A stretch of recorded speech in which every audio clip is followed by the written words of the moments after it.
Good afternoon, ladies, gentlemen, boys and girls. Assalamu alaikum wa rahmatullahi wa barakatuh. My name is Bigakar Ahmed and welcome to today's video. Today we're going to be going ahead and reacting to a video from Sheikh Assim Al-Hakeem. Very big Sheikh. I believe he comes out of Pakistan. He has 1.13 million followers on YouTube. And I've reacted to some of his stuff before. I've used him in some of my videos before. But we're going to go ahead and see what he has to say about Imam Ali alayhi salam. Can we say alayhi salam? Where does he rank amongst the companions and his family members? And, you know, what is his view on how the Shia view Imam Ali alayhi salam? And we're going to go ahead and just jump right into this right now. Now, before we go ahead and start, I may forewarn you here that Assim Al-Hakeem here is very Salafi Wahhabi oriented. So I know Salafis and Wahhabis like to go ahead and pretend that there's no such thing as Salafism or Wahhabism, but they are subsects and they are more extreme or far right opinionated understandings of history and Islam than your modern Sunni Islam, your mainstream Sunni Islam. So when people go ahead and try and tell you there is no Salafism or there is no Wahhabism, it's just Islam and it's Sunnah Islam, we follow the Sunnah of the Prophet, this is garbage. Every single sect, all 80 of them are going to claim they follow the Sunnah of the Prophet. You're no special when it comes to this. And this gentleman right here follows a subsect of Sunni Islam, a more extreme level of Sunni Islam that is more aligned with the Saudi Arabian government, the Wahhabi regime. And this individual has brought me issues before when it comes to his answers. And let's just go ahead and see what he has to say and respond. And no, I'm not here to debate. I'm here to spread knowledge, and I'm here to see what some of these paid activists really have to say. And if you don't believe that some of these individuals, some of these sheikhs, some of these priests and things of this nature, they're paid activists and they're paid out by the Saudi government and they're put into specific high power places, you're out of your dang mind, man. The Saudi regime, by the way, just for all of those who don't know, the Saudi regime, the Saudi family and royalty, we say Islam isn't passed down by bloodline. This is why the Shia are crazy, because we believe that, you know, it should have been passed down through the bloodline of the Prophet Muhammad, peace and blessings be upon him, to his Ahlul Bayt. That's who should have took over power and caliphship of the Muslim Ummah, but it was passed down to his friends and so forth. Once we got to the fifth caliph, who is going to be Muawiyah and then Yazid, the family had gone ahead and passed down that bloodline all the way until today. So Yazid and Muawiyah, some of the most tyrannical rulers of the Islamic world, who caused the complete disformation of the religion and the complete split of the religion, killing the Ahlul Bayt, killing the Prophet's family, peace and blessings be upon every single one of them. This family still runs the Muslim Ummah today. This family, the family of Saudi Arabia, the Wahhabi regime that is currently in Saudi Arabia, who passes it from their son and their son's son and their son's son, the kings to the princes.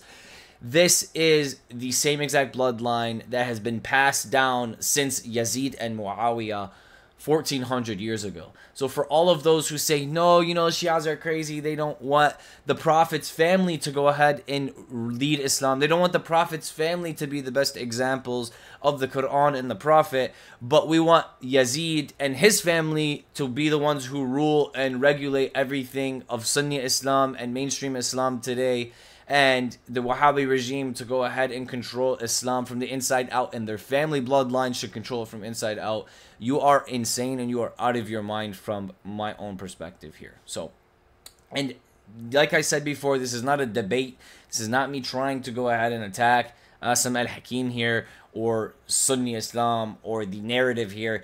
It's me going ahead and expressing how I feel through my knowledge, through my notions, and through me being Shia and my perspective. So I heard a lot from people that Ali alayhi salam, that he lifted the door of Khaybar, and I also that he only removed it. Which one is correct?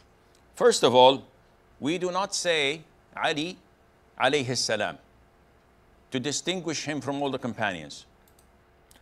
Firstly, you can say Ali alayhi salam. So I'm going to go ahead and rebuttal this right here. You can say Ali alayhi salam. I'm not saying that because I'm offended. I'm saying that because it means peace be upon you. It's not as if you're labeling him a prophet. You're calling him Nabi Ali. This is complete haram. You should not be doing something like this. This is complete out of the picture. You're saying alayhi salam on a figure such as Imam Ali. This is something of honor. This is you sending your praises and blessings to him. You want Allah subhanahu wa ta'ala to take care of him. Peace and blessings be upon him. You want Allah to shed his peace and light upon Imam Ali alayhi salam. So this is not something that is used in a way that ranks him in the heavens above everyone else. No, this is something that is a respect title that is given to him because of his role, because of who he was to the Prophet, because of who he was to the Prophet's daughter, who he was to Allah subhanahu wa ta'ala, that he was actually chosen divinely to marry Fatima Zahra. And they were divinely chosen, and we'll get to that in just a moment. But it's crazy to me to think that someone who is loved by Allah subhanahu wa ta'ala so much, someone who is loved by the Prophet so much, someone who is chosen to birth the Savior, the Mahdi of the Muslim Ummah, the final Caliph at the end times to defeat the Antichrist and come back with Nabi Isa alayhi salam. It's funny that you don't want to give him this title or you don't want to give him this label and he's just some random guy to you. But let's go ahead and continue. We say Ali radiyallahu anhu ardah. This is what Allah said in the Quran. But you know, you also say 5 times when you pray, Allahumma salli ala Muhammadin wa ali Muhammad, which is peace and blessings be upon Muhammad and the family of Muhammad. And who's the family of Muhammad? Imam Ali, his daughter, his grandchildren. It's not Aisha, it's not Abu Bakr, it's not Hamad, it's not Uthman, it's not any of the other companions, it's not Ibn Walid, it's not any of these guys. It's his Ahlul Bayt. This is who you're blessing 5 times a day when you're praying to Allah subhanahu wa ta'ala. When you go and read the Quran, what does it say about the Ahlul Bayt? What does it say about these exact people? And who fall under the Ahlul Bayt? Does Imam Ali alayhi salam fall under the Ahlul Bayt? And does he deserve these titles? Is he better than the other companions? Or isn't he? Are you supposed to make judgments? Are you supposed to compare and contrast? Or is that Allah subhanahu wa ta'ala's job, Mr. Hakeem? Allahu anhum wa radu anhu. This is how Allah described them. And Allah described those who gave the Prophet ﷺ the pledge of allegiance under the tree that Allah has, or Allah is pleased with them. Radiyallahu anhum. So we don't associate Ali, may Allah be pleased with him, with alayhi salam. This is used usually by... So, may Allah be pleased with him and peace be upon him. These are 2 titles you can give to him, and I don't see any problem with it. Now, if you can find me some type of magic verse in the Quran or super credible hadith here that's going to say, don't call people alayhi salam because they have to be a prophet, then you go ahead and show me that. But what you're saying is not adding up, and what you're saying is just you're just trying to take the title away from Imam Ali alayhi salam because you don't find him to be any greater than the other companions. You just find him to be equal. Actually, you probably find him to be less than the other companions because you have this WAHABI SELFI mindset. So you probably believe like Abu Bakr, Hamad, they're better than him because they became caliph before him. And Imam Ali was the 4th caliph. So he's the 4th most important. That's how you rank them. But let's go ahead and continue. The Shia and some of the scholars of Ahl Sunnah may by mistake fell in this mistake, or the scribes who wrote the knowledge from them maybe changed it without their knowledge. So when they wrote the scribes, they might have changed it without their knowledge. That's a very interesting point to make, that we would say Imam Ali alayhi salam because the scribes were changed and someone went and changed it with their hand, and now we believed that to be the truth. I wonder how many hadiths, Sahih Muslim, Bukhari, all of these credible hadiths, I wonder over the last 1500 years how many times they were changed. Because we know the book of Allah subhanahu wa ta'ala, the Holy Quran, is not changed. But are the hadiths changed? Are those scribes changed in your Wahhabi, Salafi, ideological thinking books? When Abdul Wahhab came, did he change anything? When these guys came, when all of these scholars came throughout the years, did they change anything? Did they put their hand down and change anything? Did Sahih Muslim or Bukhari, after 300 years after the Prophet, did they change anything? Were any of the stories changed, or are they all exactly what happened because they're credible hadith? The way that you talk about how some Sunnis and all the Shia are confused because their scribes were changed and they're believing some changed stuff. How do you know what you're reading is not changed? It's very interesting, the double standard here. How you believe that these books, these hadiths, these scribes could be changed and people can be bamboozled. But you somehow, Salafi, Wahhabi, Hakeem here, you just have all of the truth. Your extremist truth is the truth. Is Ali one of the strongest companions? Without any doubt. He was the strongest of the companions and the most bravest of all. May Allah be pleased with him. However, Abu Bakr, Umar, Uthman are better than him. And this is our belief as... So wait. He's the strongest. He's the bravest. He's a part of the Ahl al-Bayt that Prophet Muhammad, peace and blessings be upon him, left for us with the Quran. He was labeled as Mawla. He was labeled as the leader. If you love me, you love Imam Ali. The Prophet, peace and blessings be upon him, would say, but Umar and Abu Bakr are better. This is his belief according to Ahl Sunnah wal Jama'ah. No, this is your belief according to Wahhabi, Salafi extremism, not the Sunnah of the Prophet, peace and blessings be upon him. If you know anything about our Prophet, do not disrespect our Prophet right now, Abdul Hakeem. Please do not disrespect our Prophet. His Ahl al-Bayt was the closest thing to him. His cousin, his daughter, his grandchildren, these are the closest things to him. The ones who are divinely chosen by Allah subhanahu wa ta'ala, these are the ones who are closest to him. Open Sahih Muslim, open Bukhari, read your own credible sourcings. You will find how important the Ahl al-Bayt, how important Imam Ali alayhi salam, how important Imam Hassan alayhi salam, how important Imam Hussein alayhi salam is to the Prophet, peace and blessings be upon him. But I know that might not matter to you. You would understand how important Khadija, his first wife, was to him. How much more important she was than all of the other wives. But you will still put Aisha on the highest of pedestals. This is your Wahhabi thinking. You don't care about the sourcing. You don't care about what the hadiths have to say. You don't care about what the Quran has to say. You don't care about what the Prophet has to say. You care about what your Wahhabi regime wants to go ahead and put out there to the public. And this is what you run with, your far left viewpoint of Islam. Most people don't think like this.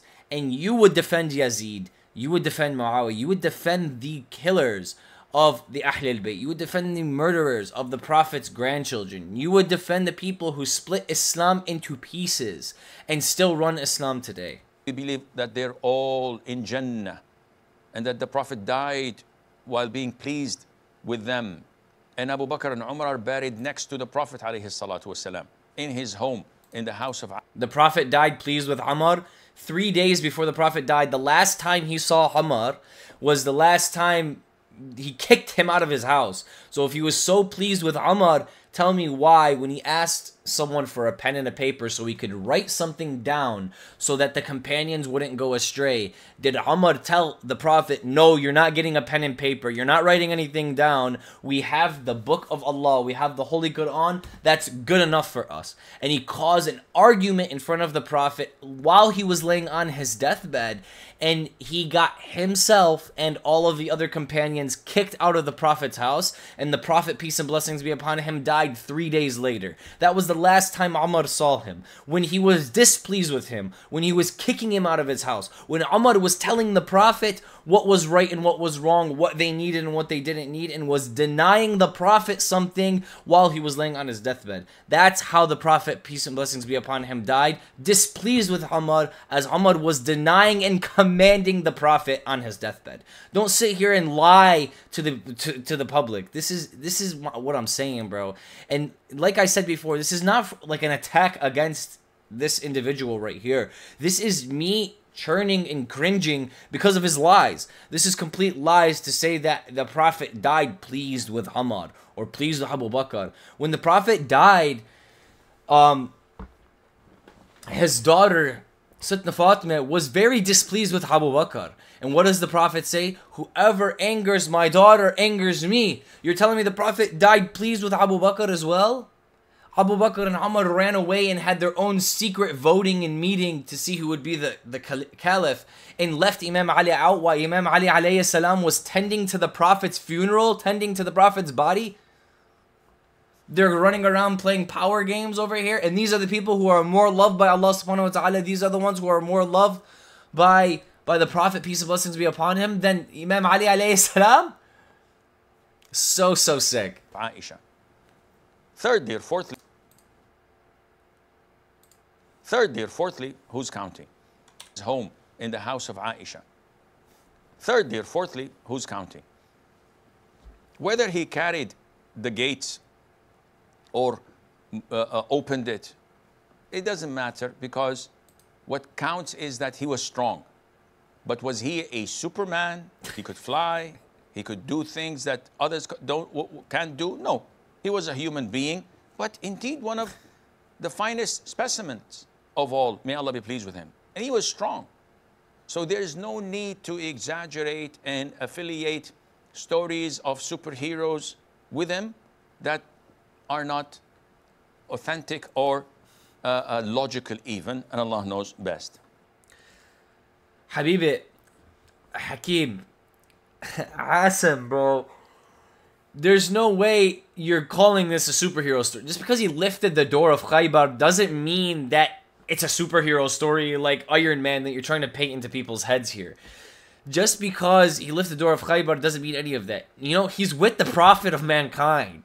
You know, miracles happen. Things of this nature happen. There are pregnant women who lift 4x4 Escalades to get their babies underneath a car. You don't understand what adrenaline does. You don't understand what Allah subhanahu wa ta'ala does. You don't understand how life works. Just because you can't pick up a 10-pound dumbbell and lift it up doesn't mean Imam Ali alayhi salam wasn't able to lift the door of Khaybar, and you're calling it a superhero story and you're saying that it's like Iron Man did this or did that. Do you know how many unrealistic stories are in the hadith? You know how many unrealistic stories are in the Quran? What, does that make them superhero stories, or does that mean Allah subhanahu wa ta'ala ordained them? They're miracles. They are divinely ordained. They are divinely chosen for these things to happen. Why is it so hard for you to believe these things? Because you have placed Imam Ali down and you have placed these other individuals up, and these other individuals don't have stories like this. These other individuals don't have these divinely chosen stories. They don't have these honorable stories that Imam Ali alayhi salam has. So when you hear these stories about Imam Ali alayhi salam, they're superhero stories. When you hear a story about Abu Bakr, he's the greatest man on the planet. It's so sick the way you twist the narrative of things. It's so sick the way that you talk about the Ahl al-Bayt, and the way that you may talk about certain sects or people who have specific viewpoints.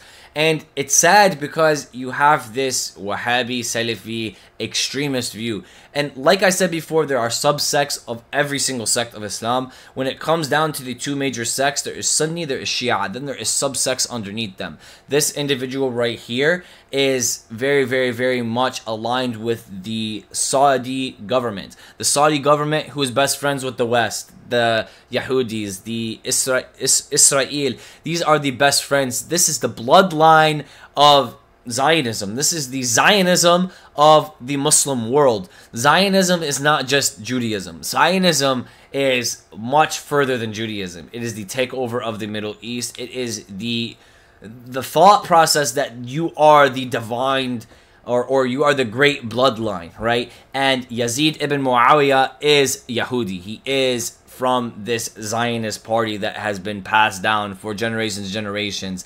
The regime of Saudi Arabia is the same as this gentleman right here. These guys are two peas in a pod, and they are not to be trusted. If you want to understand Islam, please pick up the Holy Quran. Please pick up the Holy Quran and read the Holy Quran. If you want to understand the history and who and what these things are, please open all sources. Don't just open Sunni sources. Don't just open Shia sources. Open all sources, read, compare and contrast, and use your brain. Ask Allah subhanahu wa ta'ala, Allah subhanahu wa ta'ala, bring me to the truth. Guide me to the right answers. Guide me to the correct things. And God's going to take you there. Not the Sheikh, not identifying as Sunni, not identifying as Shia. What's going to take you there is putting your head on the floor, asking Allah subhanahu wa ta'ala to guide you, asking Him to keep you safe, asking Him to keep the evil spirits and the lies away from you, and applying yourself. And once you apply yourself, I promise you Allah subhanahu wa ta'ala will show you the truth. If you want to know more about Imam Ali alayhi salam, who he was and what a great figure he was, go ahead and read his own book. His sermons, his letters, his sayings, everything Imam Ali alayhi salam had written and said and spoke right here is in this book right here. So if you want to know stuff, open books, open sources. Don't listen to 2-minute videos on YouTube of Abdul Hakeem telling you Imam Ali is nothing, essentially, and that Abu Bakr and Hamar and Uthman are on the highest level of all of the companions, and Imam Ali is just like some guy. And don't listen to these superhero stories, and don't listen to Shia people, and don't say alayhi salam ever again. Thank you guys so much for coming in today. I'm sorry for going ahead and dragging this on a little bit long, but some of the things he was saying just really blow my mind. And he understands the history, he understands the stories, he understands the sourcing, but he doesn't care, because his job is to go ahead and make us as Muslimin, as modern day Muslimin who are working and we don't have time to become scholars and study. He's implementing these small seeds in our heads, so when we get information later on, bigger chunks and stories, we deny them or we accept them. So thank you guys so much for coming today. God bless every single one of you. And until next time, free Palestine, baby.